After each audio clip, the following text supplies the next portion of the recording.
What is going on, everybody?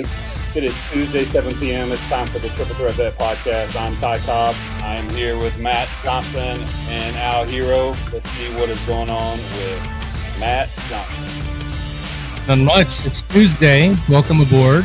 Time for another fun-filled, exciting show. And with that, I think we should kick right into the next part of the segment and bring the hero of the group in. There he is. There I am. Hey, so great week, but I do want to talk about a couple of little things before we get this show really cranked up and bring our guest on. So I was talking before the show with the fellas, and there's been a couple of times in my life that I've been sexually transmitted disease diagnosed with things like the clap. Had that a couple of times, no big deal. I even had the autism a couple of times from a stripper. I think she was a stripper or a hooker. I don't know. She was a lady boy out of Thailand. So I've had a couple of things. But right now in my life, I've contracted this disease called bitchism. So I've got this new disease called bitchism. And what I mean by that is, so I'm a father. Got a bunch of sons. They're all older, grown. In fact, I'll talk about it later. But my son Alex finally moved the fuck out. Like, it only took 22 years to get this dude, get him in the right place, get him the fuck up out of here. My wife's not happy about it. I am super pumped that this motherfucker's gone. Like, he was on his last leg with me. I mean, he got his own place. The first thing I did when I went over there yesterday is I pissed all over his fucking toilet seat, and I brushed my teeth and spit all over his fucking mirror just so he knows how that shit feels. I fucking left his chip bags open. I left fucking soda cans half drank on the counter. Anyways, so back to me being a bitch. So I've got a daughter. She is 10 years old. And I don't know what happened, right? I asked Ty the same question because he's got a grandson. He's got a young son as well.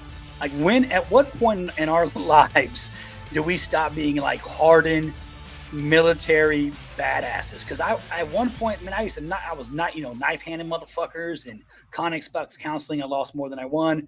But back in the day, like, I was this tough, hardened motherfucker. And now that I got a daughter, like, all that's out the window. Like, my daughter literally has a bell that she jingles in her room, and my ass will jump up and go see what she needs. And it's like, can I get some fruit snacks? Can I get a soda? And my fucking ass literally fucking runs and gets fruit snacks and a fucking soda. My sons would have told me some shit, and I'd have said, are your fucking legs broken? Get your own shit, right? Swallow your spit if you're thirsty. But now, here we are. So I really want to bring the fellas in, because I want to ask them, because they all have kids. Everybody on this show is a husband. Like, I'm not even that much of a bitch with my wife. Like, my wife could be like, my neck hurts. And I'm like, am I getting a blowy? And if she's like, probably not, I'm like, well, then your neck's going to fucking hurt for the rest of this evening. You better get a fucking heating pad out. You know what I'm saying?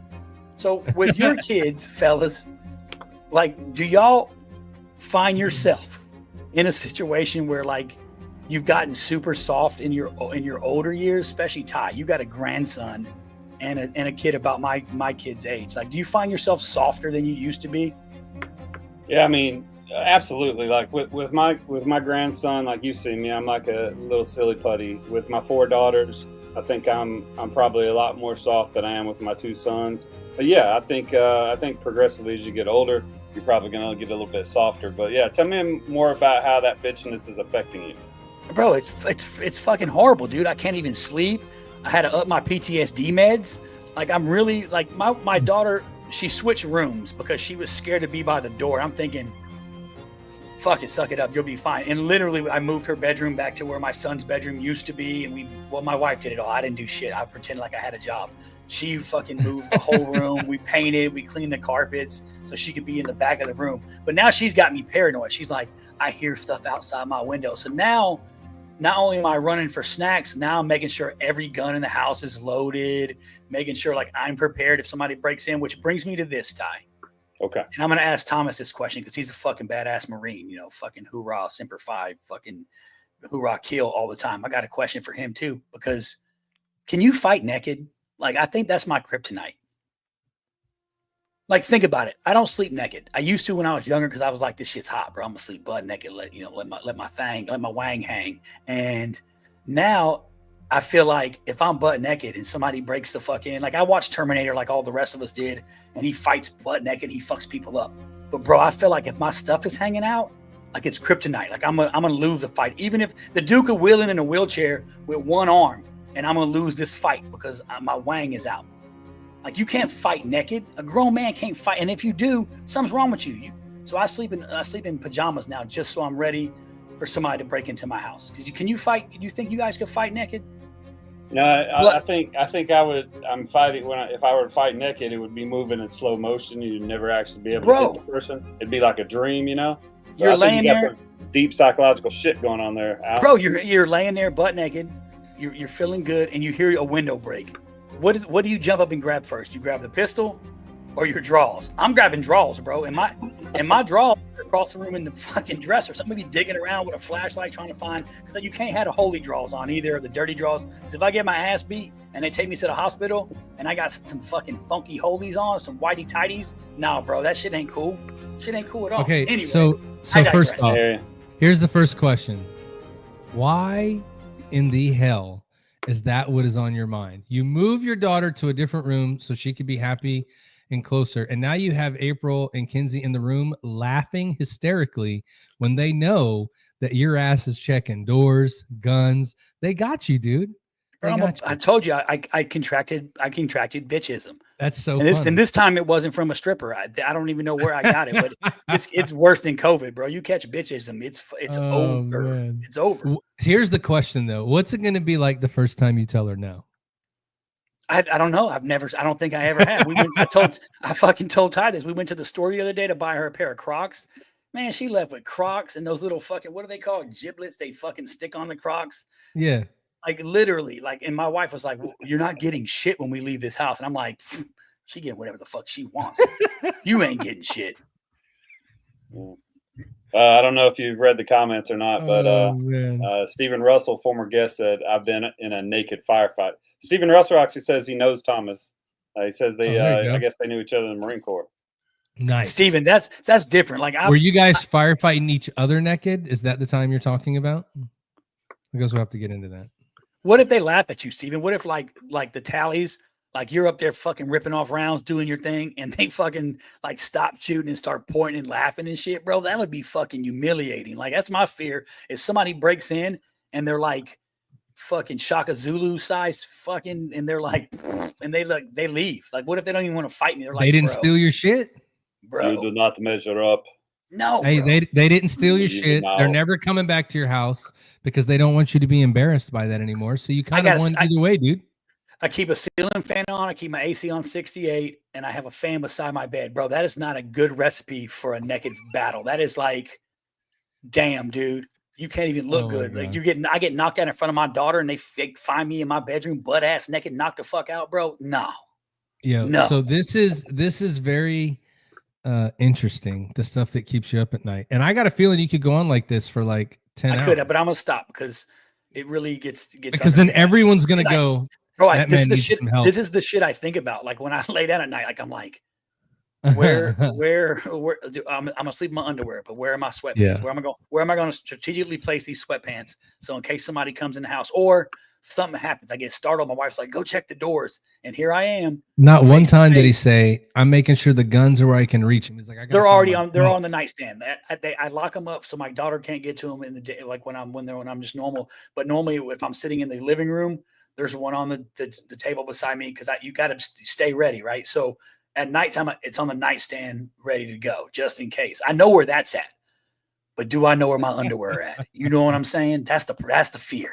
Yeah. What if it's laundry day and I ain't got no clean chonies? It's gonna be a problem. Well, hopefully it never comes down to that. But if it does come to that, I'd like to hear the story and how it worked out for you in the end, because I think somehow you're going to be all right. It'll be on the news. They'll be saying this dude fucking was butt naked and he got knocked unconscious, and we found him just like that. Like, I apologize. It was a high school choir classes where he knew our guests, where Stephen Russell knew our guests. No naked firefights. Okay, got it. No naked firefights. Damn, Stephen, you could shoot and you could sing. That's what's up, bro.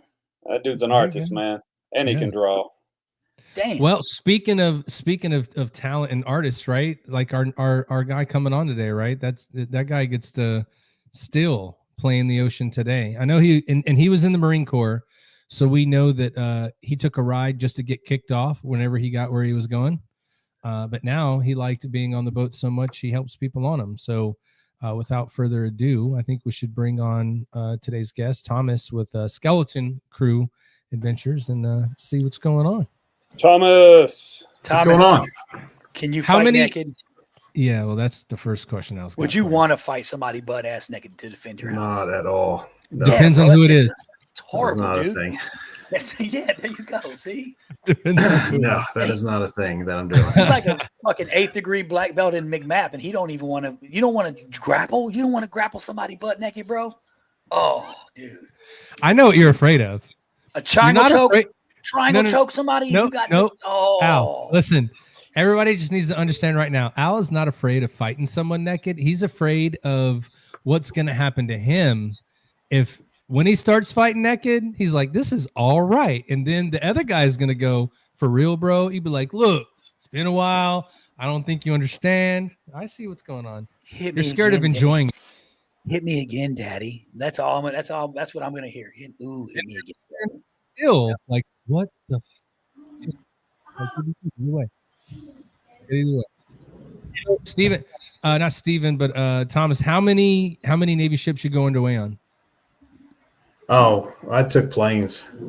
Oh, you did? I was going to say, that would have been that many more than I ever did. So, or me. Yeah, there's that. Or, CBs and Marine Corps guys. We didn't go in. We flew in planes as well. That was the best way to go on deployment anyway. C-130, baby. Let's go. Yeah. Well, Thomas, I want to welcome you to the show. We really are excited that you're here. We're glad that you were able to make the time and come on and talk with us today. We're excited to hear about Skeleton Crew Adventures, but with all of our guests, what we really like to do is get to know a little bit about you. So if you don't mind, we like to open up with, where did you grow up? What was it like for you growing up? And then what was it that drew you into joining the military? Okay. So I grew up in an area just south of Houston called Clear Lake. It's kind of like where NASA is. It's just right off of Galveston Bay.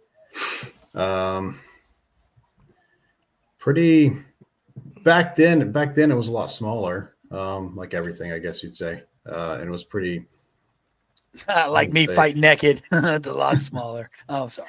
So I mean it was pretty vanilla, to be honest. It was a good place to grow up for sure. But I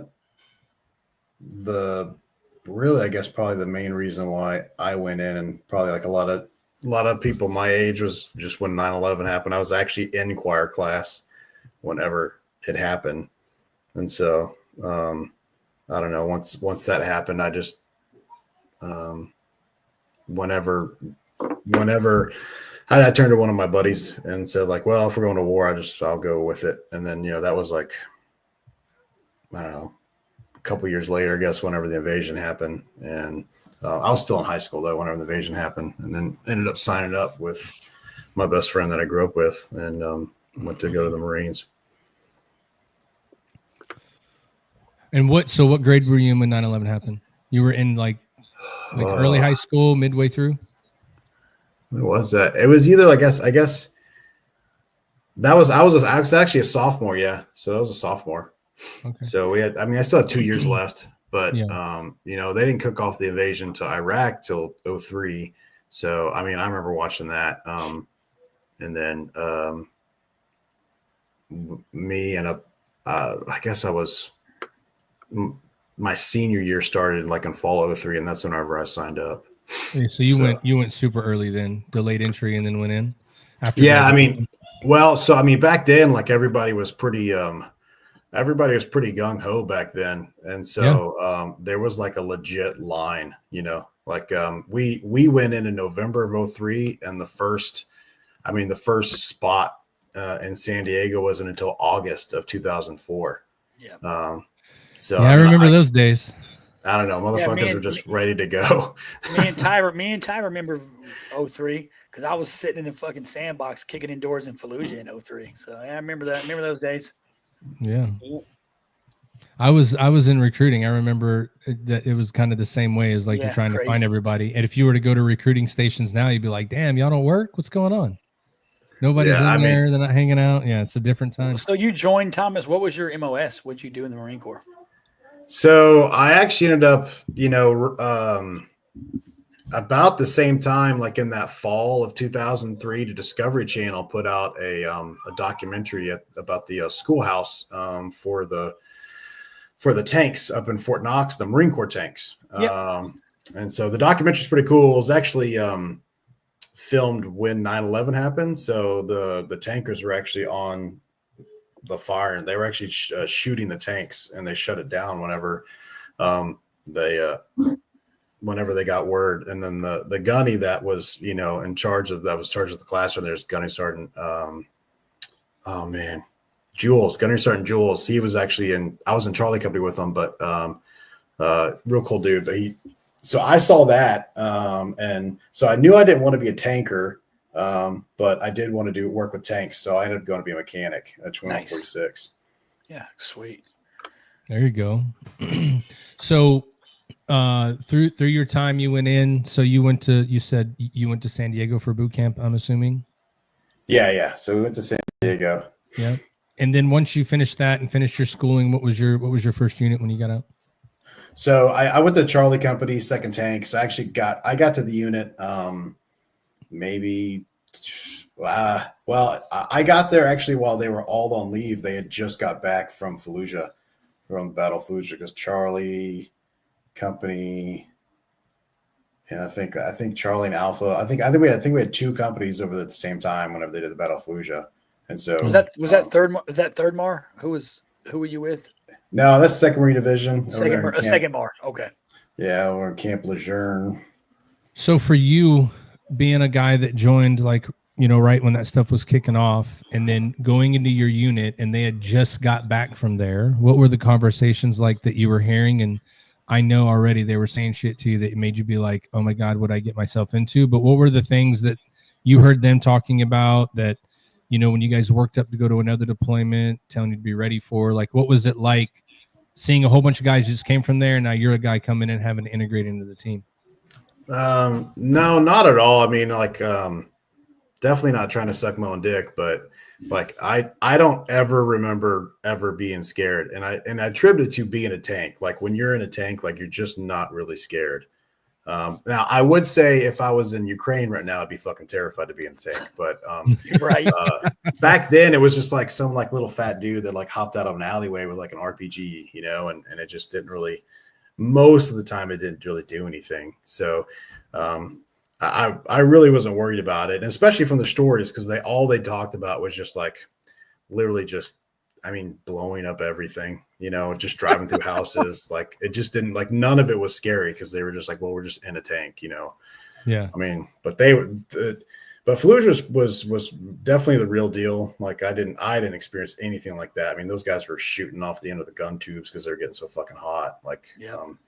I wasn't a part of that, but I definitely did not remember feeling scared ever. But I attributed because of the fucking tank. The tank. Did you end up going downrange eventually? Yeah. So I went to in 06. We started off in Habania, and so which was kind of in between Fallujah. So we would go up to Ramadi a bunch, and then eventually, for whatever reason, our captain moved us down to Fallujah. But even though at the time, because that was 6. Like Ramadi was pretty wild back then.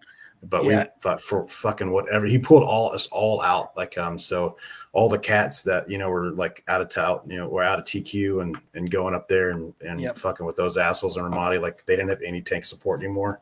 I don't know. So anyway, so I ended up spending, I kind of split it up between Ramadi and Fallujah, but we stayed in Habanilla, which is like an old Royal Air Force base. Yeah. Cool. I was curious, cause I know you said you joined, my question would be, how did your family, like what, because right, you're sitting in choir class, which is super, super tough anyways, right? That's that's where all the badasses come out of is choir class. No, what was your family's take on it, right? Because I mean, here we are because like you said, you joined up right in the, 03, 04. I mean, like I said, me and Ty, me and you didn't cross paths, but I just missed you because I was in Ramadi 04 to 05. So we were close. When it was like the wild, wild west. But what was your family's take on you joining the Marine Corps, right? I mean, in the early stages of a damn war. Yeah, they were like, man, you're fucking stupid. And I mean, like looking back at it, like I don't really know what the fuck I was thinking, because like I joined with like my best friend that I grew up down here, who's actually in Skeleton Crew. He's our director for the inshore operations.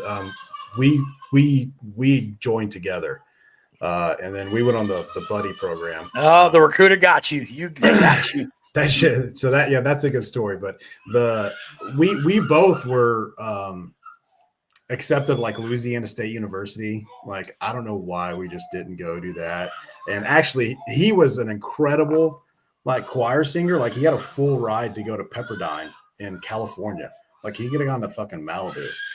And so I don't know what made us do it. I don't know why. I've got a lot of family members that went to war and did all that kind of shit. And so I kind of was interested in it. Yes. So. Whew. It's a lot of noise going on there at your house. Yeah. Hold on a second. Oh, yeah. Somebody's about to get an ass whooping. That's crazy. Bro. You're sitting in choir class, and all of a sudden you're like, you know what? He's like, he was in choir class. I know that shit was hard. It's the hardest class ever. I know all Navy SEALs that I've ever met. Like the first thing they tell you is like, I was in choir class. So I mean, yeah, I played chess. Hey, Yeah. Fuck, I'm going to kick in a door. Like that just doesn't translate for me. That's badass though. Hey, you remember in recruiting duty, they would go, hey, if you're going to go recruit these guys, you need to go to the same exact place that you recruit nukes. And we were like, what? Choir class. So you want me to go recruit a Navy SEAL in the same place that a nuclear you want me to go to the Dungeons and Dragons Club to get a Navy SEAL? What are you talking about? Yeah. So crazy. Hey, Steven said they throw chairs in class. Bro, y'all are beefing over who's first chair and who's soprano, Steven. Like y'all are like, I'm an alto, you son of a bitch. Hey, so now that here we go, Thomas is back. So let's Thomas. Thomas put his kid in a closet. We were asked, yeah. What's the pull-ins? The pull-ins? They were twins. They were our choir directors. And like they were just batshit crazy. They did a good job. Like they made us we were good, but like their methods were crazy. So you're gonna tell us some stories now. What's crazy? What kind of crazy methods? I've seen what's that one that movie about the drummer? Whiplash. Yeah, I've seen Whiplash. So give me some Whiplash stories about your choir directors. Oh, I don't even remember. I mean, like they would like there's one time because like I was obnoxious as shit when I was in high school. And so we were singing or whatever. And I don't know what I did, but like I stood up and like he like got in my face and like knife hand me like in my chest. Like they were just crazy. And like they would throw shit all the time. And like they would scream. And like if you sang the wrong note, there's like hundreds of us in there. And like they could point out one person and they would like scream at them. Like they would. How many competitions did you guys win? Oh, I mean, I don't know. There's really only there's the solo ones, which is like the state stuff that happens in the fall. And then in the spring, you just kind of have I don't know. It's really just a couple, but we would always get first place, like whatever thing we did. And then we sent a lot of kids you to should state. with all that screaming and yelling. We were good. I mean, the result was there, but they were just dicks. But, so you were saying you were ready for boot camp. You were already being knife-handed in fucking choir class. You were like, right? Pretty much. This is nothing. Like they're throwing chairs in choir class. Like, the drill sergeants, you will go. You're like, that's all you got, bro? Just go talk to my choir teacher. He could give you some pointers on being intimidating. All right. Yeah, I was good. I just didn't like the water bowl IT. I thought you were about to say water boy. Like, y'all got waterboarded in choir class? I don't know what. Where the fuck? No, boot camp. Waterboarded. Man. Yeah. Fuck. What? How long were you in, Thomas? How long did you serve? I did 8 years. Did you ever consider going into the Marine Corps band? That's not even a joke. That's like, did you ever even consider like maybe? Well, I don't know how to play instrument. I don't know if they have a choir. They have singers. They have people who sing. Oh no, man! My voice is. I yelled so much in the Marine Corps, like my voice is fucking stripped. You stripped all your vocal cords. It's done. That's just because that's how you communicate. It's just kind of the way it is. So we got to try to constantly. Well, you got to constantly tell people if you meet somebody that's in or was in the military, yelling is their version of talking like you and I are right now. They don't mean nothing by it. They're just asking a simple question, but you might think it's yelling. It's not. I do have a question. So 8 years. You did 8 years in the Marine Corps, which is pretty awesome, right? I mean, the Marine Corps is like I love the Marine Corps. I served with them a lot. How was your transition out? I'm sure Matt was going to ask that. I'm just curious. Like, you do your 8 years, you're getting out. Because we have a lot of veterans that watch that are going through transition or getting ready to transition. They're getting ready to get out of the service, right? What was it like for you? What? Talk to me about how you felt and what that process looked like as you're getting out after 8 years, right? I was pretty pissed off when I got out. I could see the lining on the wall. No, whatever the saying is. I could see the writing, right? I could see like it was getting pretty because I was at the schoolhouse and like our classes were getting smaller and like shit was getting kind of weird, especially the way they were talking. And even in like 2012, and especially because like if you were getting promoted to staff sergeant, they had no boat spaces. So like you couldn't even go back to the fleet. And so I was like, they're going to fucking get rid of tanks. And then, which I agree with because like Marines don't need tanks. But I honestly, like I just kind of cut it like cold turkey. Like all my shit burned up in a storage bin, like my storage building burned down. So literally I had like one sea bag and I put it in the back of my car and like, that's literally all I had. And so, so like everything was pretty much gone. So I was like, all right, well, I pretty much pretended like that 8 years of my life didn't happen. So if you don't mind, if you're okay with going through it and you can say that, that's something that you don't want to go through. What had you, I mean, other than tanks and going, what was the part that had you so mad and for you to do 8 years and give that much time to service and say like pretty much the 8 years before I guess it didn't exist. Like what had you to that level or what was it made you feel that way and having to get out? I don't know. I mean, 8 years is a decent amount of time to spend somewhere and you got to kind of walk away from it, because like if you don't spend 20 years in the military, you don't really walk away with much. So, and then like I was a mechanic. So like, and like I literally got out and worked on John Deere fucking tractors. Like, I mean, like it's like, you don't have like civilian tanks, like a bulldozer is the closest thing. And so, yeah. But like, honestly, I thought it was a waste of my fucking time. It just, and to be honest, like the war and everything like that, like it didn't seem like it really accomplished much. I mean, we spent so much money, all these fucking guys got smoked. And like I just was like, what the fuck did I even do for 8 years? So was that, I was going to say, was that how you were feeling when you got out after 8 years, or did it take you some time to get to that point and reflect back on that? No, that's how I felt. And like, but when I got out, my best friend, Jeremy, he's with the skeleton crew. He's already back home, and I moved in with him and his wife for like maybe a month or so, and then I got my own place. I moved into downtown Houston. Well, I moved into Montrose, which is kind of like a neighborhood next to Houston, the downtown. And then I was going to community college, and I was waiting tables. And I started basically just working with a bunch of like 20-year-old kids. I mean, I was only like 25 at 27 at the time, but I started working with them. And so I just kind of pretended like I was just kind of like this weird dude that was like, 8 years older than them. I just kind of showed up. And going to high school parties. What up, yeah.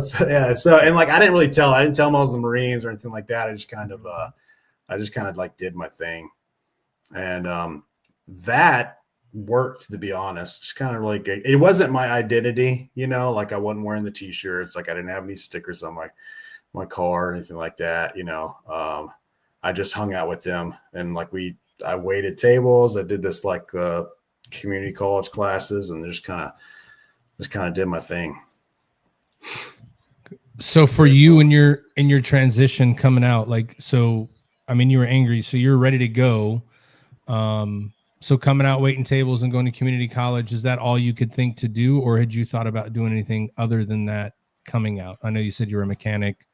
Obviously that would be the go-to thing. Let me go work on some shit, right? That's what I've done. But did you have anything else that you wanted to do either prior to going in or coming out that looking back on it now, you could have prepared yourself to do differently? I mean, I could have done a lot of things with farmers. I just got out, I didn't prepare myself for anything.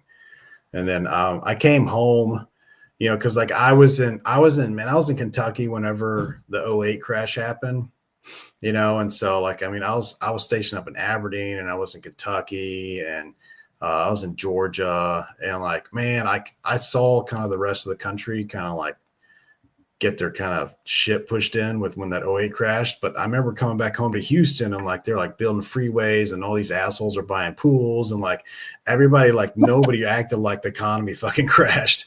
And so I was like, well, all right, they got money there. I probably can find a job there. I've got family there, and it seems like they're in La La Land. So I'll go there too. There you go. I like it. So building pools. I hear you, bro. Yeah, man. Yeah. So I think we're right at the point. If you guys want to, we could take a little quick break. Just to take a quick break, get some water, go, do what you got to do. And then I'd like to come back and talk about coming out, like what led you into what you're doing right now. Okay. Skeleton Crew Adventures. All right. We'll be right back. On average, we lose 22 veterans to suicide every single day.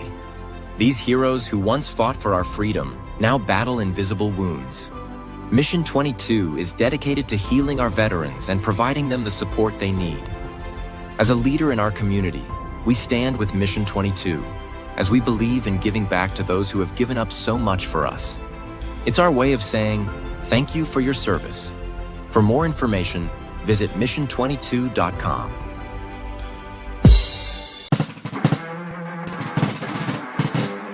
Yeah, I'ma keep rocking while filling my body up with these toxins. Eyes on the prize, homie, I'm locked in. Motherfucker, plan B, ain't no other option. This been the plan and I won't ever stop it. Gotta get it by any means. I can't chill, I'm too focused on getting green. Stuff my pockets with so much it split the seams. Now it's reality, no longer a dream. Man, fuck all that fantasy shit. I got tired of counting up sheep. Now I'm counting money. Y'all won't think it's funny when y'all see me buy a new house on the beach. Retire my mother and father, leave millions for both of my daughters for when I'm deceased. My brother sell drugs, he risking his freedom. My goal is to get his ass off of the streets, yeah.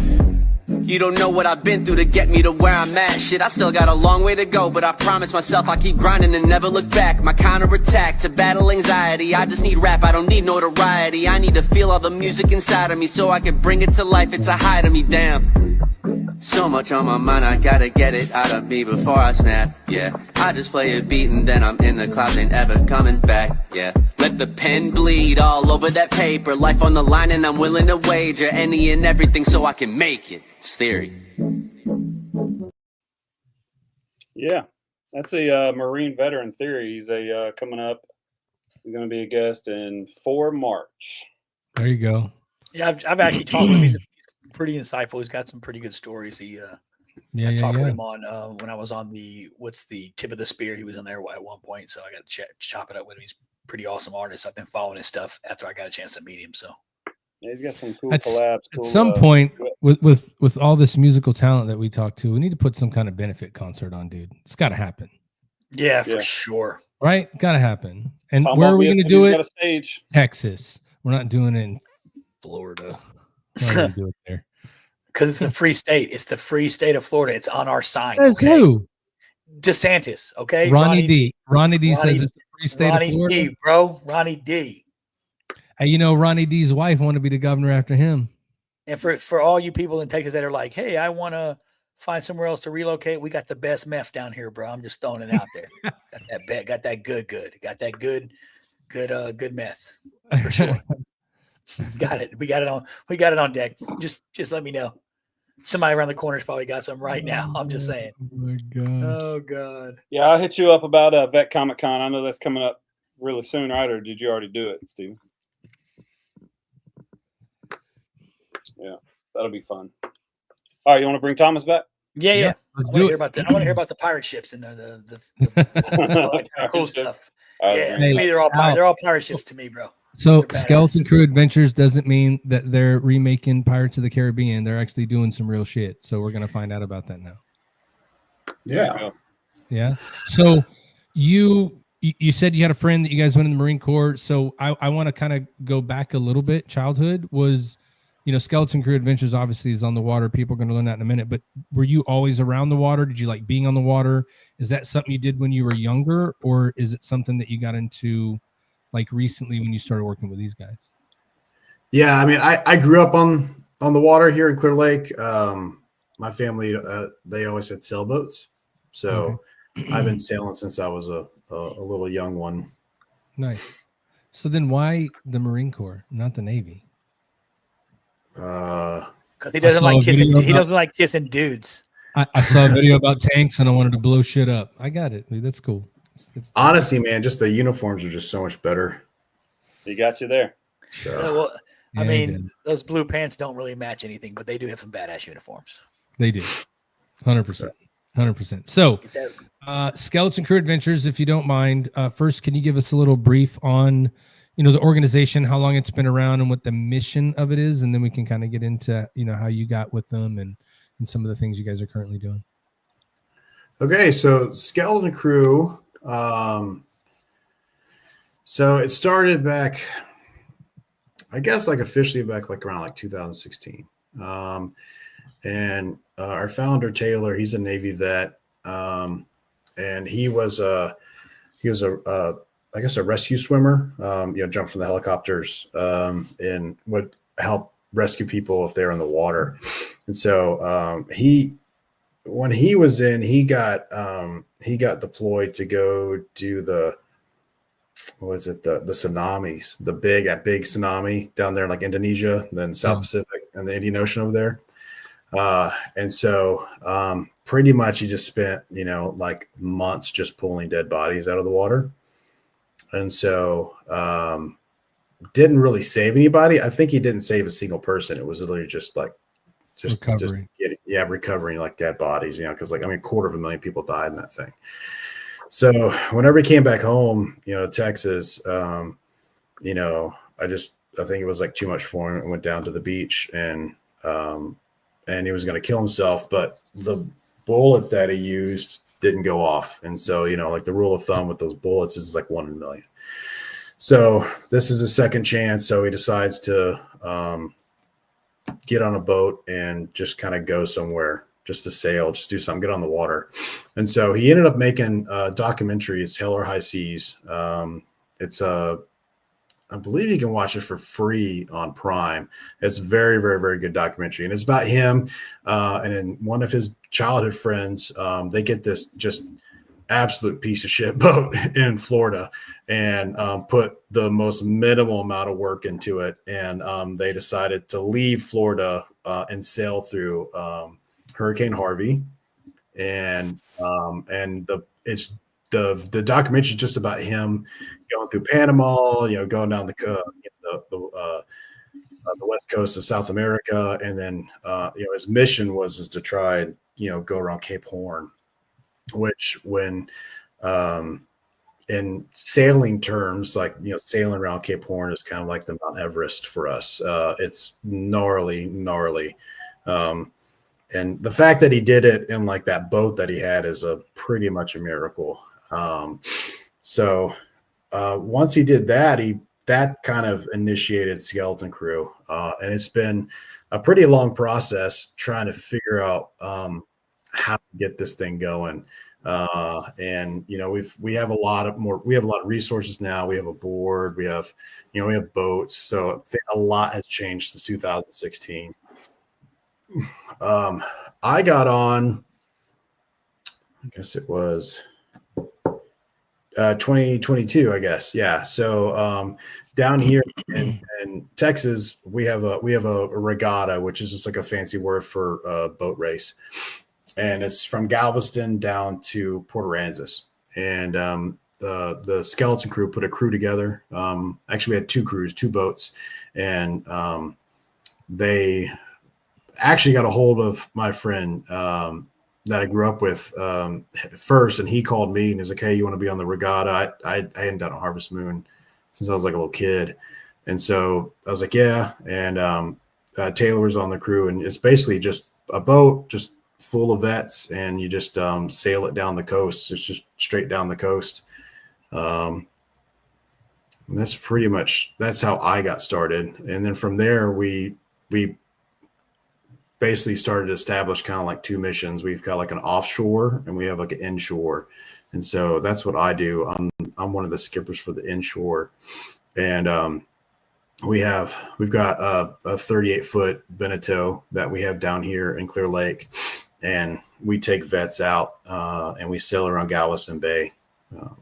So when you talk about the organization, so can you explain to everybody what the difference between inshore and what's the other one you said, outshore? What's the difference in the two programs? What does that mean?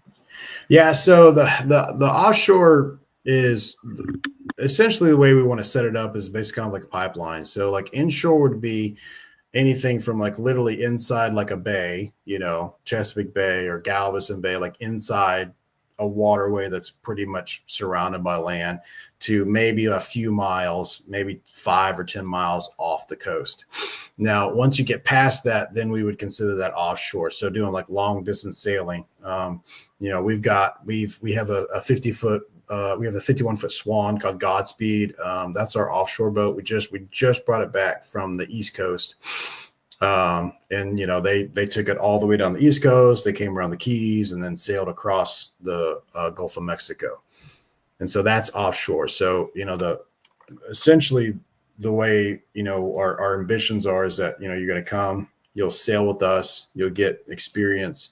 And if you want to pursue it, then eventually we're going to get it to where you can hop on Godspeed or whatever offshore boat we have at the time, and you can do longer sails. Because right now the sails that we do on the inshore, it's just a day sail. So we'll go out and come back in the same spot. And so what kind of things are they, people that are coming to be a part of the organization, what kind of things are they doing during that day when you're doing that day sail? Like what are some of the activities, or what is it required for them to do? Like what are they doing? So we don't require anything other than, you're a veteran. And then we also do first responders as well. You don't have to know anything about sailboats. Essentially, I mean, we pull the boat out of the slip, and honestly, before they even out of the marina, we hand it off to somebody. And typically they've never even been on a sailboat before, and they're already driving it. So it's pretty easy to operate. And it's actually, we found that, most veterans, just kind of because of their experience in the military, they're actually pretty easy to tell what to do. So we're good at listening. Easy. Yeah, so it's actually pretty easy to tell them, like, you can give them kind of like a job or a task, and most of the time most of them have like, they have like gumption. They're like, okay, I'll do it. And so we get the boat out on the bay, and we basically just go through. It's kind of a crash course because there's a lot to learn, but it doesn't take a lot to get the sales up. And so we just go over what we need to do to get the sales up. There's, you got these lines here, and, you got this sale here is a different name than that sale over there. And then if it's, if the line's on this side of the bow, they call it something different. If it hoists something, so we kind of go over that stuff.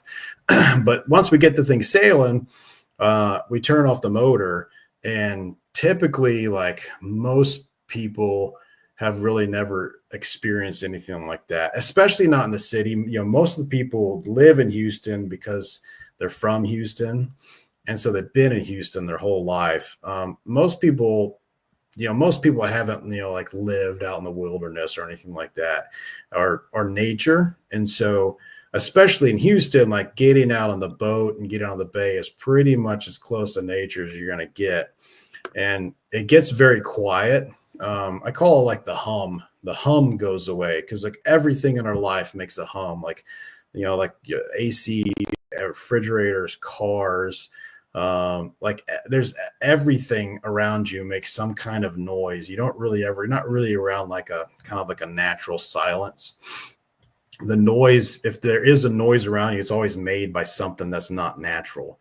And so, but when you get on the boat, we get the sails up, we turn the motor off, you can literally just see people just kind of like they just kind of relax, and they just kind of melt, and everybody ends up we get to know each other really quickly. And we just start talking, and it's the nice part about it is it's fun. Like, when we have some gnarly winds, and, like, we're just, like, tipping that thing over, like, that's fun, and people have a good time. And then even when we have light winds, then we're just kind of pootering along. Then we just kind of hang out and we just talk. And you said, like, the water just kind of like rushing, past the rudders, and the way it comes, the sound of it whenever it comes off the bow. You can't replicate it. There's nothing that sounds like it. There's nothing that feels like it. And you can really tell, like, once that gets a hold of people, that they just experience something that they definitely either haven't experienced in a long time, or really maybe have never felt. So you said first responder, veteran, that's all that it requires to do in. Do they reach out to you on your website? How do you guys get in touch with them? Or is there like do they reach out to you on Facebook? How would somebody get in touch if they know someone that could use going out with you guys? Yeah, you can reach out us through like any of our platforms. If you go onto our website and you click up on the programs tab, like, that'll drop down, and you can contact us that way. If you contact us through one of the social media platforms, we have a dedicated person that does the social media, so we can reach back out to you on that as well. And you basically just you reach out to us, and then we also post our sales too. So we have a schedule that we post out. So if you see that posted and you want to go on a sale, you just reach out to us, just let us know, and then we'll get things scheduled. Gotcha. So for anybody that's out there that's listening as well, if they wanted to volunteer, not necessarily go out, but volunteer, contribute, be a part of the mission, is there a way that people can help volunteer and be involved in making it go forward? Or are you guys set now with just bringing people out, or is there a way for people to get involved and help you guys? Yeah, we're always in need of people that like want to help, because it's because we're taking this big vehicle that's pretty complex and it's heavy, and we're moving it, and we're doing this thing. It takes a lot of effort, and so and typically kind of the way it works is, we'll get a crew, we'll get a crew together, and we'll go out on the boat, and, like, one person just really gets that itch, and, they want to just know more. And so, like I said, like we have a whole like rank structure, like you start out as like a deckhand, and you got to go out with us a bunch of times. And then, you start taking classes. We have a relationship with like a really good sales school, Sail Time down in Clear Lake, and they give us discounted rates. And so, like, if you really want to learn and you want to get your certifications, then you can go with them. I'm actually this weekend I'm going out for a class. I'm going to be gone the whole weekend, Nice. And so we have, I mean, we have our kind of like our one of our program managers that does kind of the before the sale stuff. I mean, he started with us, I think, back in September, and like he got the bug, and he's done a bunch of classes, and now he's one of our skippers. Oh, that's awesome. So if you're trying to get involved, then I would just tell you guys, go to their website, check them out, reach out. And obviously if you're going selling your anything with a boat, like there's a lot of work to be done. So volunteers to help do that is always welcome. That's why I was asking, what can they do to go out there? But I think we would be about a point in time where people want to get to know you a little bit better. Or they want to see you answer some questions that would make you a little uncomfortable or not. What do you guys think? Sounds good. Oh, yeah, good. let's do this. Let's do it. All right. Here we go. All right. Take y'all fellas down. Just me and you now. Going to get to know each other a little bit better. Ask you, a couple questions. They'll be fairly easy, but, like, are you ready? Okay. All right, here we go.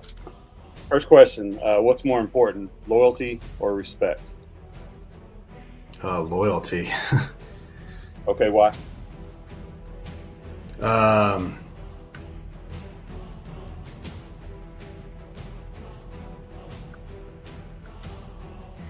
Well, actually, man, I don't know. I don't like either one of those. I feel like integrity is probably way more important. Both. Oh, even better. Yeah. Okay. Why is integrity the best then? Integrity is your baseline, man. Because I mean, you can be loyal to a fucking piece of shit, and that doesn't mean anything. So, integrity is kind of your baseline. That's kind of like where, I hear you. I actually got another question where I talk about the leadership, all the different loyalty, duty, respect, self-service, honor, integrity, and personal JJ did tied buckle. Yeah, exactly. Yeah, I think integrity is integral as well. So, all right. Second question: are you a dog or cat man? I'm a cat man. Oh, a cat man. All right. I've had cats my entire life. My daughters have cats, but I've always been a dog guy. All right, here's an important question right here. What is the best sandwich?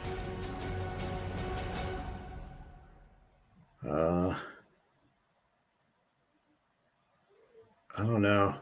I really like I don't know. It's Whataburger's kind of gone to shit lately, but they have this thing called a breakfast on a bun, and that's absolutely delicious. It's called the Bob. There you go, the Bob. Nice. All right, what is the most unique place you've ever visited? I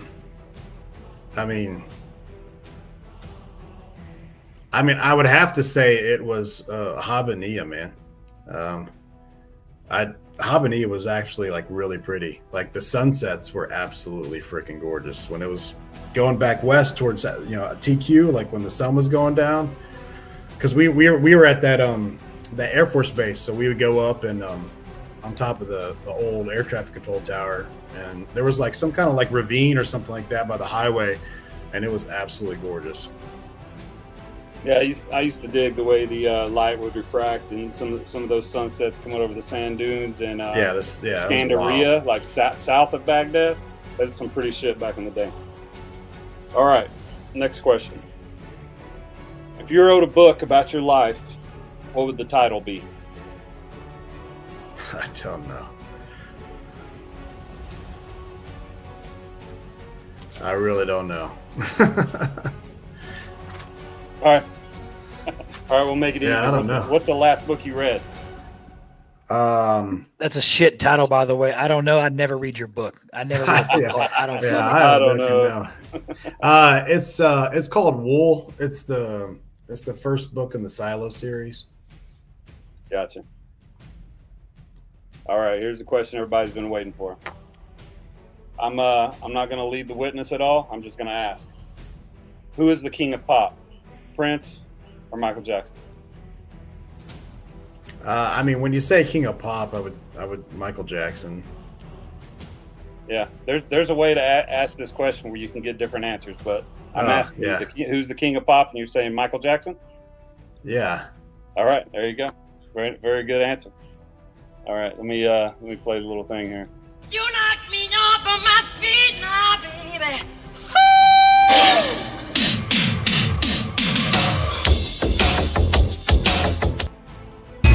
Papa's got a brand new bag.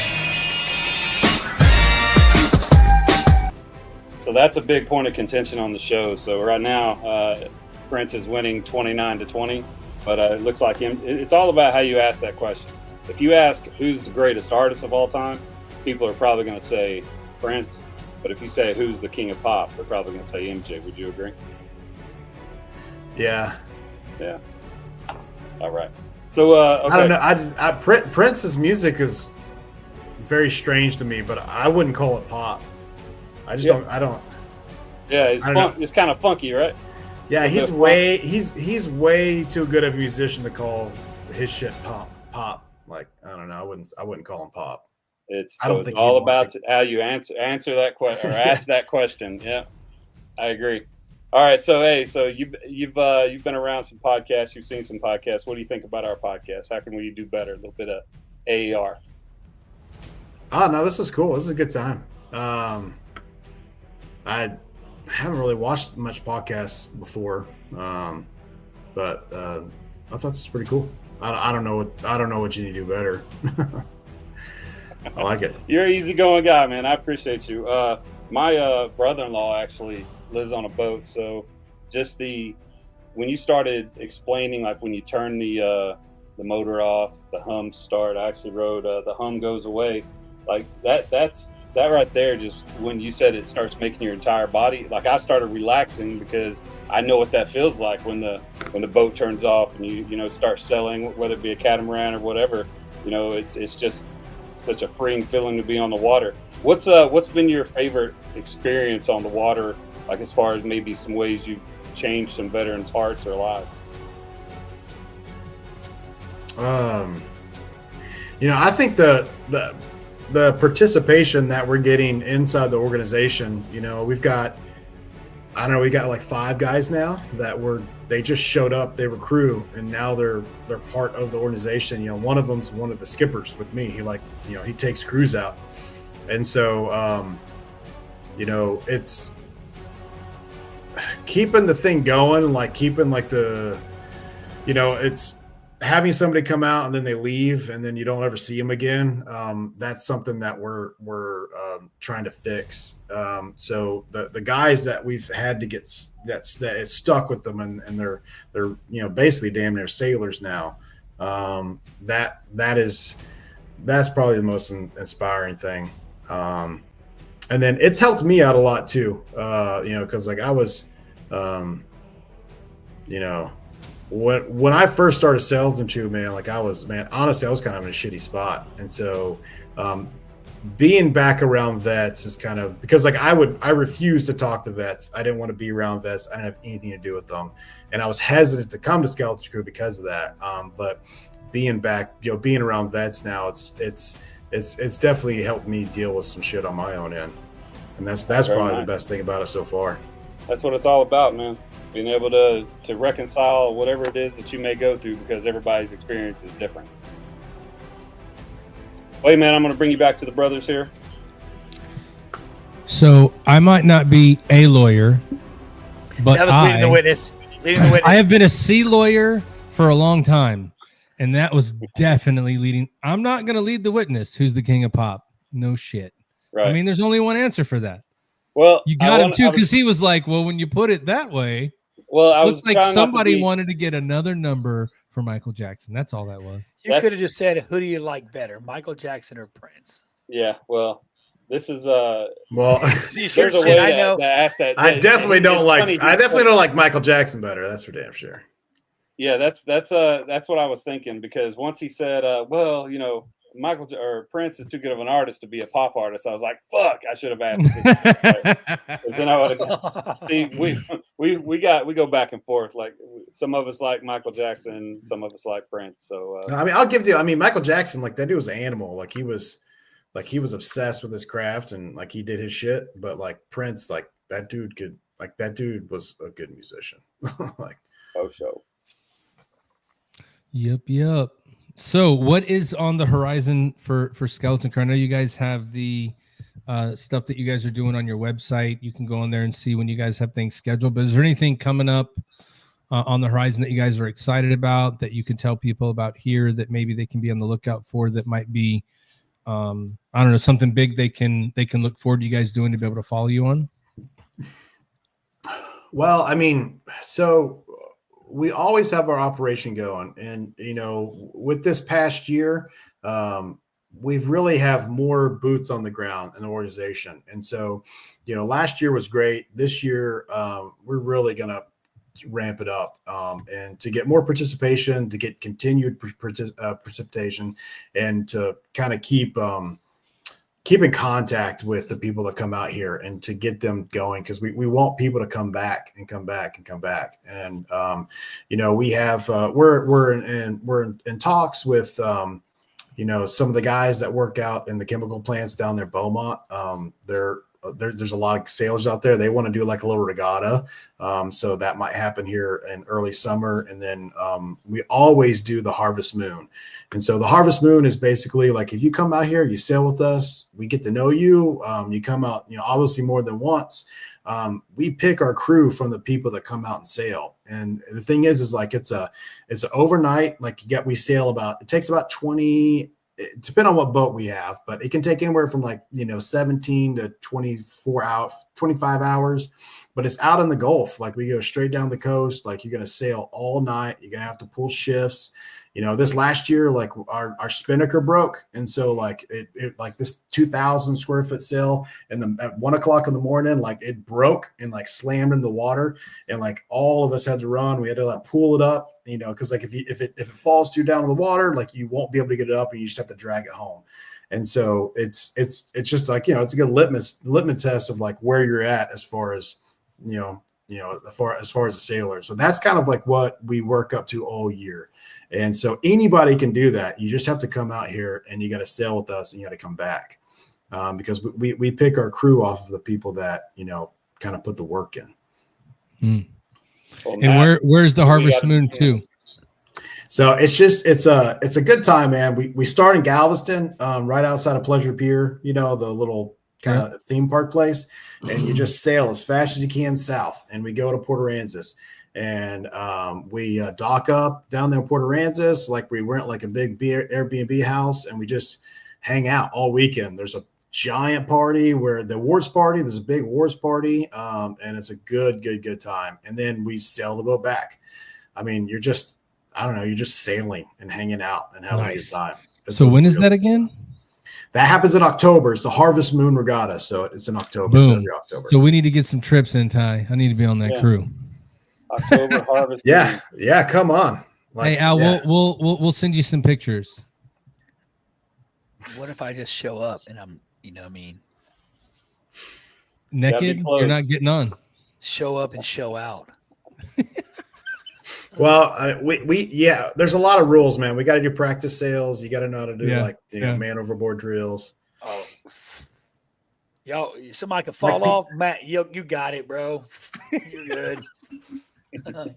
I mean, my luck, I'd fall and get eaten by a fucking shark. Look, he's driving with his foot, driving dude. the boat with his foot, bro. Yep. Easy day. That's the best way to do it. Yeah, easy day. That's pretty badass. Well, that's cool. Actually that's actually us sailing down to Galveston to start the regatta. Oh, nice. That was a couple years ago. So, well, I will tell you, Thomas, I'm glad you came on. I'm glad that we got to learn more about what you guys are doing. I hope that there's a lot of people watching or listening later on that can take you guys up on that offer to come out often and get on the water, because, you know, it is definitely, you know, something. If you've ever been fishing out somewhere away, or, you know, from the hum, as you described it perfectly, and it's just quiet, there's just something about being out there where, you know, things just slow down. You know, you don't have any worries. And so I hope some people are able to join you guys out there. You're part of the family now. If you guys have anything you want to promote, if there's anything that you guys want to put out, if there's anything you want us to help you with, all you got to do is we're just a text, phone call, email, message away. We're here to help you out, man. So I just wanted to thank you for coming on, and I appreciate listening and hearing about your story. Awesome. This has been killer. I really appreciate the opportunity to come over here. Thank you. For sure. Thanks, brother. All right, Thomas. Hey, we'll catch up with you soon, and expect two new deckhands, I guess, with me and Matt fairly soon. Let's do it. There All you go. Man. All right, we'll talk to you later. Okay. Thomas, ladies and gentlemen. That's right. There we go. All right, so it looks like I finally get to become a real sailor, Al. I'll be a sailor before you. I've been on boats, bro. So have I. I took tours on a whole bunch of them, just like you did. No. So I got Cruise this in the ships, chat there. Cruise This ships is and the, Carnival don't count, dude. Fishing boats. I've been on fishing boats. I've been on fishing boats too, but that's not being a sailor. You're not sailing the ocean. You were I was letting the on- guy drive the boat and tell you where to drop the bait. You weren't doing shit. You were drinking. That's what you were doing. Sure was. Well, that was fun. Yeah, I've got the link up on the screen right now. This is where you fill out the form if you want to, I guess, be a part of, be a deckhand, start out the training to move on up. So get out there, check them out. Like, that's some good stuff. I've heard nothing but good stuff from my brother. Everything I've ever seen about it. I know owning a boat is probably, what is it that you say? The best boat is your best friend's boat or whatever. But just the camaraderie, and he said just get on there and start talking and just relax and talk to other veterans. That's some good stuff. Can you imagine all of the cool ass stories you get to hear? Because you're out in the middle of the ocean, right? There's nothing else to do except talk shit and tell stories. That's why they call them sea stories. And you already know that the story you're getting on the boat is going to be exaggerated a little bit because they have sunk in and got comfortable. And you're probably going to get to call bullshit like 2 or 3 times a trip, but you don't, because you're like, that story was fucking cool. You know what I mean? Little embellishment. Even better. Super therapeutic is the way he describes it. So that's pretty badass. Oh yeah. You get to see the sunsets and the sunrises, right? In the ocean. Something that wasn't on a ship in the Navy. Sorry if that offends you, but choose your rate, choose your fate. That's what they say anyway. But that's one thing I wish I could have seen though. Like, talking to my brother, he was in the Navy as a bosun mate, talking about the sunrises and the sunsets from the ship and how you see those. And then, depending on where you're at in the world and in the ocean, like seeing the fish that are swimming around and what's going on out there. Like, it's just like nothing like no other. Like, you're in the middle of nowhere, but there's a whole bunch of stuff going on. So that would be cool to do. So I'm excited to get my deckhand on. I hope you fucking end up on like the perfect storm. I hope you're the last guy out there just floating up. You sorry son of a bitch. I'm gonna float up on whatever the fuck they call the thing in the middle, like Lieutenant Dan. The mast. I'm be cursing the whole time. Yeah, that's what it's called. I'm be cursing the whole time. The main. You're gonna. I hope. Look at who listened in boot camp and hit you in the freaking head, and knocks you off the boat. That would be a hell of a story. Like, man got hit in the side of the head and it slung him off the boat. It was now badass. All of a sudden he's I don't want you to die. Just find me a day spa and I'm there. Yeah, I don't want you to die. Becky, and she's another. There's no day spa in the middle of the ocean. FYI, Matthew, I was on the Constitution for a week. So God, stop it! I climbed Did over the Constitution get underway? No, we had a storm coming, so we couldn't get underway. No. It didn't. So you just played ship for a week and got yelled at. Yeah, I bitched a lot about how much I had to march and how bad my feet hurt, and this sucked. So. Yeah, on the cobblestone in Boston. By the time they want you to march, when they told me that we weren't getting underway because there was a serious storm coming and they had to do all this stuff, I was like, I'm good. Get me out of here. Yeah, but you probably would have rather have gone underway because that means you'd have been on the ship most of the time doing all that work instead of marching in those OG streets with nothing but cobblestone and rolling your ankles the whole time. That shit was horrible, bro. That shit was miserable, dude. If you were like, "Oh, it's a great experience," you're lying and you're a freaking poser. But listen, it's always the people that try to oversell the experience to you to make you go, I don't know if this is a good idea because these dudes are really playing this thing up, bro. Well, I had an E3. I think she was an E3. Like, we were shining bright works and shit. I'm down there on my hands and knees doing this, and she starts chewing my ass, bro. I jumped in and was like, "Let me explain something. I may not be a chief yet, and I'm not an E6 technically anymore, but I'm at least an E6.5. You motherfuckers gonna give me a little bit of respect, bro. It's like she was in my ass, like you're doing it wrong. I was like, bitch, if you don't shut the fuck up, like we're gonna have a fucking problem. Like I'll fight a girl. I don't give a fuck. You know what I'm saying? Shit. I'll fight a girl too. Oh Not my naked, but I'll fight you. That's true. That's true. Hey, Becky's been on a lot of ship tours too during Fleet Week. She's a dependent. Tell her to stay in her lane. She's a dependent.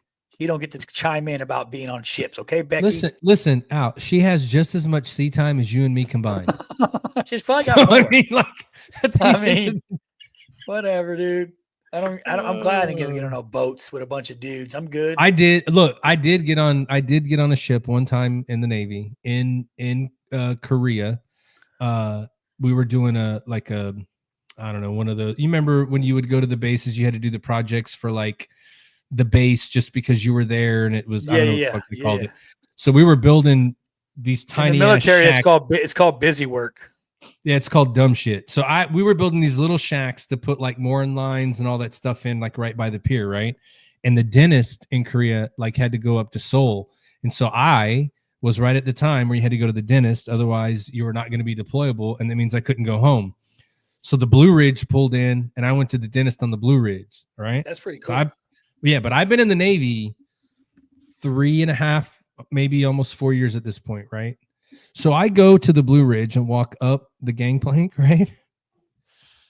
I busted my ID out of my pocket and walked right up to the dude and just like showed him my ID like I was going through the gate on base, bro. And that dude like slung his arm out and like arm checked me, and I stopped and I looked at him, and this dude was just staring at me like, what the fuck are you doing? And I just kept showing him my ID like I got an American military ID, right?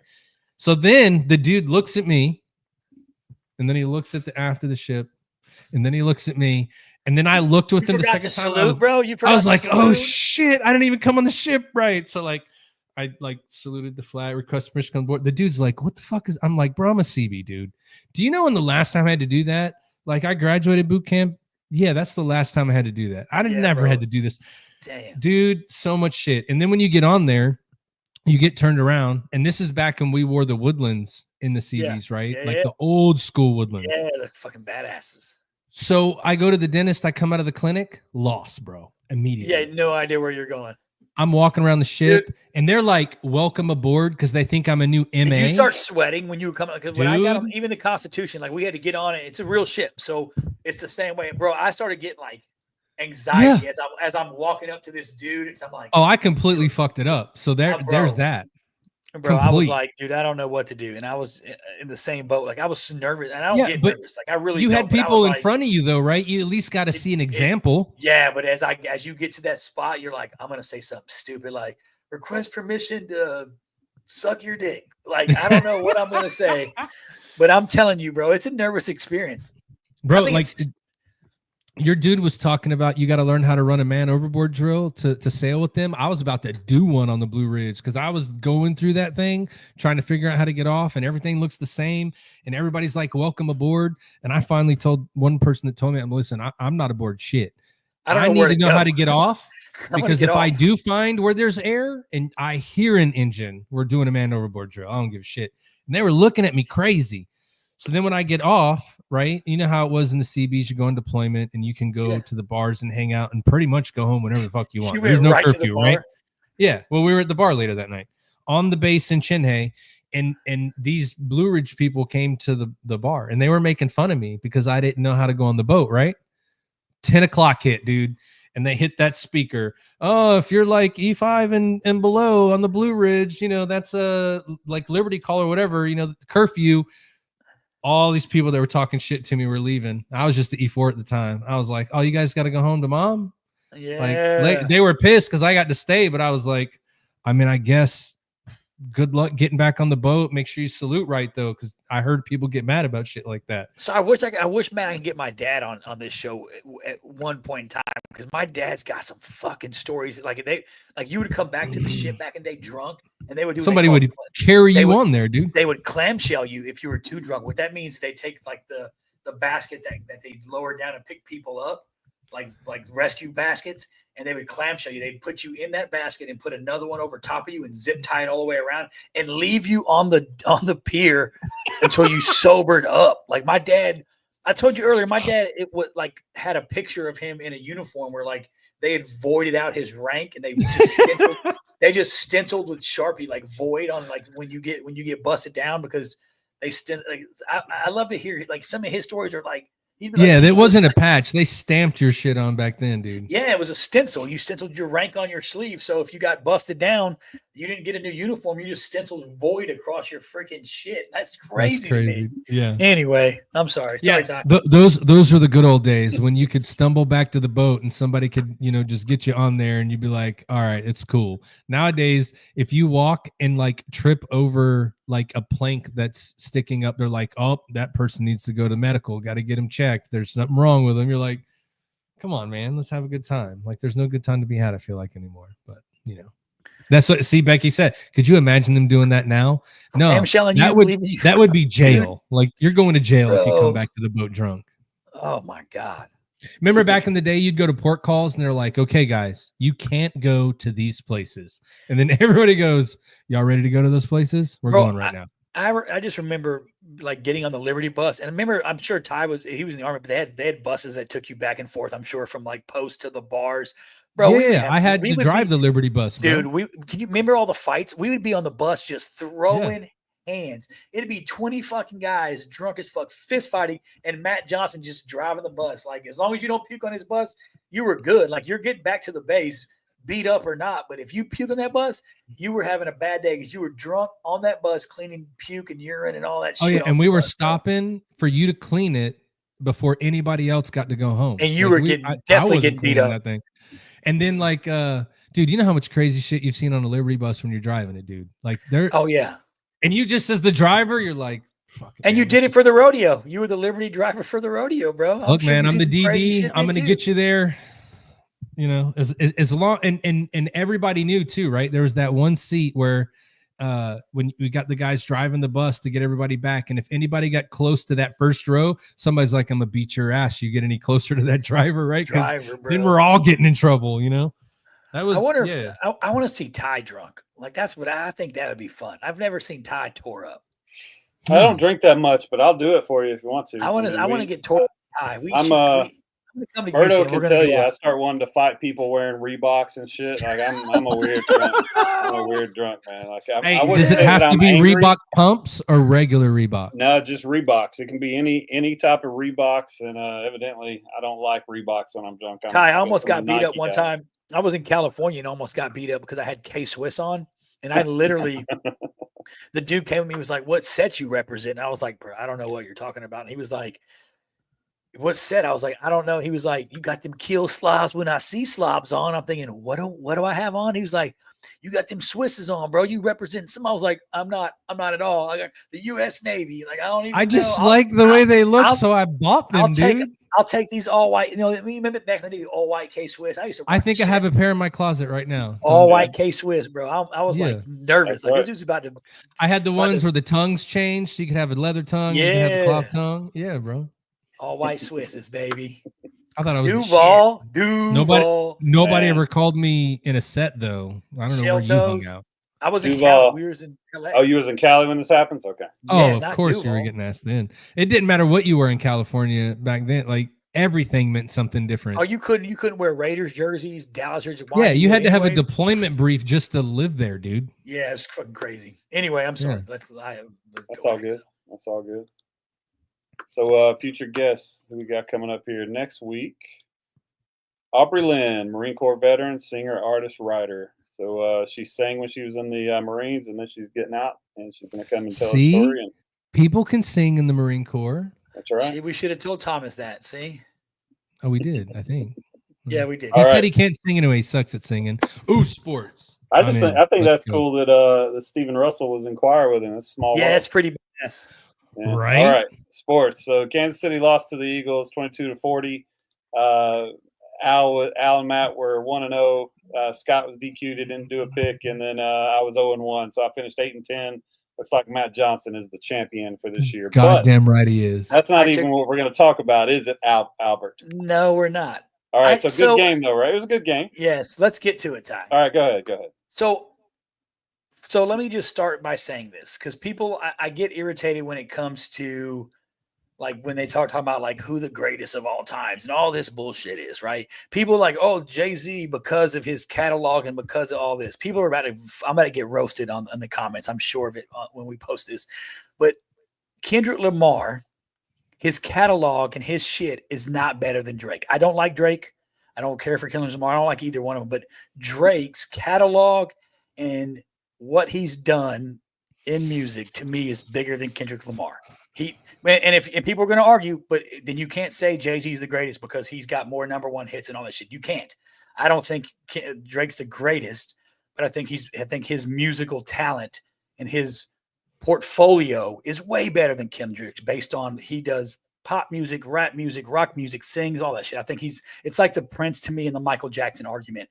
To me, Kendrick is Michael Jackson and Drake is Prince. That's how I look at it. But the Super Bowl halftime show, the Super Bowl halftime show for me wasn't bad. I just thought, and I text Ty here, I was like, you should have produced this, because I don't know who was working the music, but the sound to me, and it might have been my fucking busted ass fucking TV, but the sound was bad to me. Like I couldn't really hear Kendrick Lamar very good. I heard it just fine. Now there were certain times I could, but then it was almost like the background music washed him out. I didn't think it was a bad performance. I just didn't. People were. I've seen the social media where people are like, "It's because you don't understand it, because you just want to be entertained." That's why the fuck I watched the motherfucking Super Bowl, was for the entertainment value. Like I don't care about the NFL. I didn't think it was a bad show. I wish he would have had more people come out. Like I really wish, like he had a couple, but I really wish like there would have been some other artists that he showcased or that brought out and did some, like brought out the fucking Wu-Tang. I don't fucking know, but I don't think it was a bad performance. I just thought that the production value, the production side of it, like the sound for me was bad. Like the background washed him out to me a couple of times and I couldn't really hear him. That's what I was saying. It was a Super Bowl show. I thought he did what he does, and I thought it was good. I thought his song selection was good, the way he transitioned into his songs, because I do listen to some Kendrick Lamar, so I did like the way he transitioned. And I know it was more about the message and all that other shit, and that's great. But for me, I just thought the sound wasn't good, bro. That's where I was at time. Gotcha. Yeah, I understand it. Like I watched some. I watched the actual broadcast, and I turned that shit up loud. I thought from the opening of it, the flow, the choreography, the stylist, the actual the color contrast of the outfits and everything. I thought everything was beautiful. I thought it was produced well. I didn't think it sounded great as far as like they didn't have the lighting right on Sam Jackson, but that's the part where I was like, yeah, I should have produced this because they're fucking up. But it is a huge fucking Super Bowl. But as far as the performance itself, like I am a Kendrick Lamar fan, but I do take your point about him not having as big a catalog, maybe. I think he's a better artist. I think he raps better, hands down. But I think lyrically and as a lyricist, he's light years ahead of most of the people that are out. Everything he says is thought provoking. He has a purpose behind it. He has a message and a meaning to what he's saying. He's more old school rap. Like he's a rapper. Like he's an. Well, but you have to remember they brought him in because he's the big one right now. Drake's not big right now. He's controversial and in the news, and they're beefing, and he did better. But I mean, like he's more in the mainstream right now. I think the comparison between the two coming off the Grammy wins, just like the Grammy wins doesn't matter. But I'm talking. You're saying if you're comparing that same as between Michael Jackson and Prince, I would be on the Kendrick Lamar side. Like I get the catalog or whatever you're talking about, but I think that I just like his music better than Drake's. I don't like better. I think Drake's a whiny rapper. You know what I mean? I'm trying to explain it. He's better right now, but he is better now. Overall, to me, Drake has a bigger and better catalog. He's done more. Yeah, but that's because he's gone wherever the money's brought him. I'm only arguing that because people like to say that about Jay-Z, because I don't think Jay-Z's the best graded. I think Jay-Z's in the top 5, top 10, but I don't think he's the greatest. But people will argue to the death saying, well, look at all what he's done, and look at all the money he's made, and look at all the albums, and look at what he's done, and look at all the collabs and all. Yes. But if you're going to argue that, you got to argue the same thing for Drake, in my opinion. Now, do I think he's better than Kendrick? No, not at all. But I do feel bad for the youth today because we got lucky. We had real rap beefs. We had some real rap. You young bucks, y'all get Kendrick Lamar and Drake. That's y'all's beef. That's what y'all got, bro. We had hit them up. You want to hear you young bucks? Y'all want to hear a real diss album and a real diss track? Go listen to Who Shot You, and then go listen to Hit 'Em Up. Not even close. Not even close. Like they're subtly. He mentions his name, but you're subtly dissing. Like Tupac, he'll call your mom. He'll put your mama's name in an album and diss you. Like this dude. Like we had real beefs. Like y'all's little beefs that y'all have. But so it's cute. It's cute, young bucks. That's I think the beauty of music. If you're gonna compare that, right? The beauty of music is that I'm going to say exactly what I mean. You get to have your opinion on who you like the best, and that's all that matters. Oh yeah. So you can have the arguments and you can go through that stuff, but like we've talked about a lot, like there's a certain place in a certain time, right? You could have the person that you hate their music, but all of a sudden that music got you through some crazy time you never thought they would. Now you got a newfound respect for them. And then when you start comparing music, to me, is like comparing athletes, right? Trying to compare and we'll do it again, trying to compare Michael Jordan to LeBron James. Like you can do that, but you really can't do that. Yeah, it's difficult to do. Like you can look at him athletically and say this and that, but it's two different games. That'd be like, you have Michael Jordan. You could have tried to compare him to a whole bunch of other people that came way before him, but it was also a different game, I'm going to leave it here, Matt. First off, fuck your bitch and then click you claim. Yeah,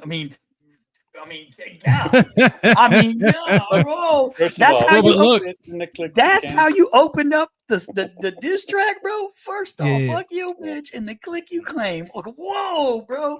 So Becky said they had enough musicians in New Orleans that should have stayed there. So if you would have seen a lot of people that she like where she's from, they were mad that it wasn't like Louisiana artists in the halftime show, because when they did the Super Bowl in LA, they had Dre and Snoop Dogg and all those guys came out there, and it was really big on like the music from there. But they were going crazy. Everybody's like, that sucked. It was garbage. It wasn't. It was him, and it wasn't somebody else. I don't think it was garbage. I just wish I could have. And maybe it was me, but I just didn't feel like the sound quality was too great. But I thought that he did a great job. I mean, he was rocking bell bottoms. Not a fan of the bell bottoms. However, I thought he, like to Ty's point, like the choreography was good. I mean, you got the Williams out there. I mean, I thought it was good. Serena out there crib walking. Yeah. I think you run a risk if you bring. I don't know if and I like Lil Wayne. I think he's in my top 5 hands down. That's who everybody wishes would have been. But do you worry? You don't worry that Wayne's up there like incoherent? Like no. Nope. That guy is the utmost professional from everything I've ever heard when it comes to that. Like nothing gets in the way of him putting on that kind of show. Well, and I agree with Becky because I think it's in New Orleans. Now, I know people on social media right now are making they're making his performance all political, and maybe it is, maybe it isn't. I don't know. I didn't read too deep into it. I thought his messaging was great, but I do think Lil Wayne as a performer would have probably slayed it just because of no doubt. 100%. 100%. To me, Kendrick Lamar is kind of is a laid back. Yeah, there you go. Yeah, that's very true. Very true. I forgot about that one. I mean, but here's the other thing too. Think about that diss track, No Vaseline, bro. I mean, that's what we grew up with. I know. I'm with my here's city brother, bro. We grew up with some real diss tracks, bro, that were like, ooh, that's rough to listen to. Like, God. But think about it this way: for all the music, and I'm gonna sound old as a motherfucker right now. The shit we listened to on those diss tracks and all that, you understood every fucking word they said. There was no mumbling. There was no trying to be super fast. There was no screaming. They just wanted you to know exactly what the I'm like Ty. I like Kendrick Lamar. Here's my problem. I'm old now and I'm not that smart. I don't have time to break down your diss track and what you're trying to fucking say and who you're talking about. That's what I'm saying. I don't want to listen that hard. Like with no Vaseline, I knew exactly name everyone dropping. you're talking about. Oh yeah. Oh show. Man, I don't know what y'all talking about. I understand every word they're saying. Yeah, because you're smarter. And in those diss tracks, political. They had no fucks to give. Okay, right. None. Zero. When Tupac dropped "Hit 'Em Up," that shit was like, wow. He's talking about, man. Bruh. Yeah, I am. Hey, Chase White, stop playing games. You know you can't. You know, welcome to Florida. Shouldn't you be DPR and Chiefs? Don't you got some DPRs to do? Go back. Hey, they don't do that no more. Oh yeah, I forgot. Goal's an option, bro. Never mind. Anyway, it's an option. Well, anyway, let's. What do you think? Let's get out of here. Let's do it.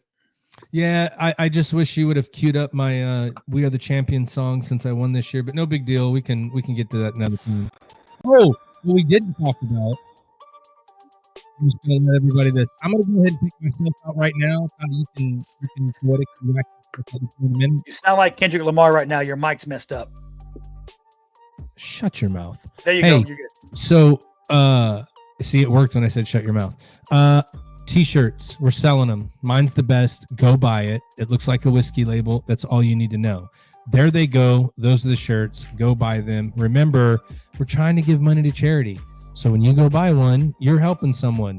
SameFlagSameOath.com. Go get your shirt and then pick up a couple others because why not? And with that, I'm out. See you guys next week.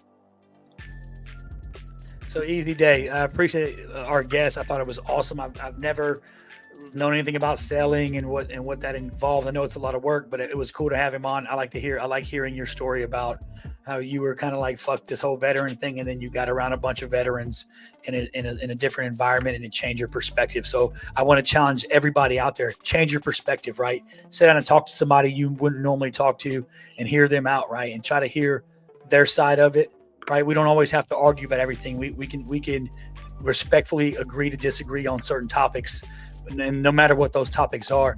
But until you are willing to actively listen and hear somebody's story or hear somebody out, we're never going to change anything. So get out there and love somebody, care about somebody, make a phone call your battle buddies, call your boys up, your girls up, and let them know you're thinking about them, you love them, and you want to see them again tomorrow and the day after that and the day after that. So again, don't, like I always say, right?